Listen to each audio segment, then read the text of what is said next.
महाराष्ट्र में निकाय चुनाव के नतीजे सामने आ चुके हैं और बीजेपी ने शानदार प्रदर्शन किया है और अब सभी की निगाहें मुंबई महानगर पालिका के मेयर पद पर टिकी हुई है, क्योंकि बहुमत के लिए बीजेपी को शिंदे गुट के समर्थन की जरूरत होगी और यही वजह है कि मुंबई में मेयर का चुनाव अब राजनीतिक हलकों में चर्चा का मुख्य विषय बन गया है।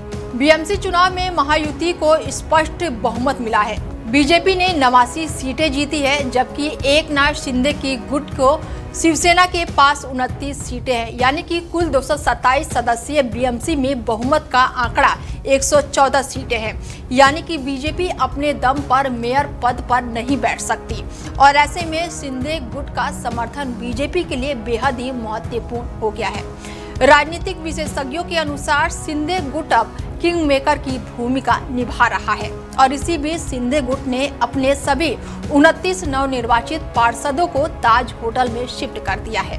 बताया जा रहा है कि इसका मकसद किसी भी बाहरी दबाव, प्रलोभन या फिर राजनीतिक फेरबदल से बचाव का है और ये सुनिश्चित करना है कि सभी पार्षद एकमत बने रहें। हालांकि इस पूरे मामले पर एकनाथ शिंदे ने अभी तक कोई भी आधिकारिक बयान जारी नहीं किया है।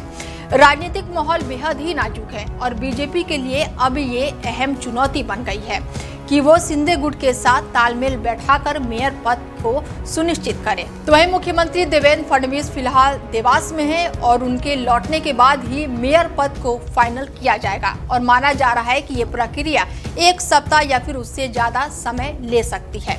बीएमसी की कुल 227 सीटों में महायुति ने 118 सीटें जीतकर स्पष्ट बहुमत प्राप्त किया है। इनमें से बीजेपी को 89 सीटें और एकनाथ शिंदे गुट को शिवसेना की 29 सीटें शामिल है और इस हिसाब से देखा जाए तो महायुति का गठबंधन मुंबई महानगर पालिका में सरकार बनाने के लिए पूरी तरह से सक्षम है।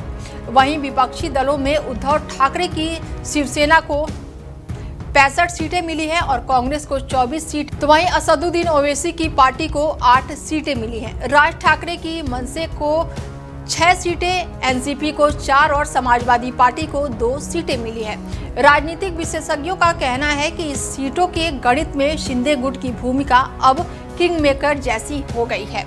बीएमसी में मेयर पद का चुनाव अब सीधे बीजेपी और शिंदे गुट के बीच की सहमति पर निर्भर करेगा। शिंदे गुट ने मेयर पद के लिए लगभग 2 सालों के फॉर्मूले के तहत अपनी हिस्सेदारी की मांग की है, जिससे साफ हो गया है कि भविष्य में मुंबई की राजनीति में उनका दबदबा बरकरार रहेगा और इस रणनीति से शिंदे गुट ने केवल अपने पार्षदों को एकजुट रख पा रहा है, बल्कि बीजेपी पर भी अपनी अहमियत साबित कर रहा है। और इस तरह से मुंबई का मेयर कौन होगा, ये अब एक बड़ा राजनीतिक ड्रामे की तरह हो गया है।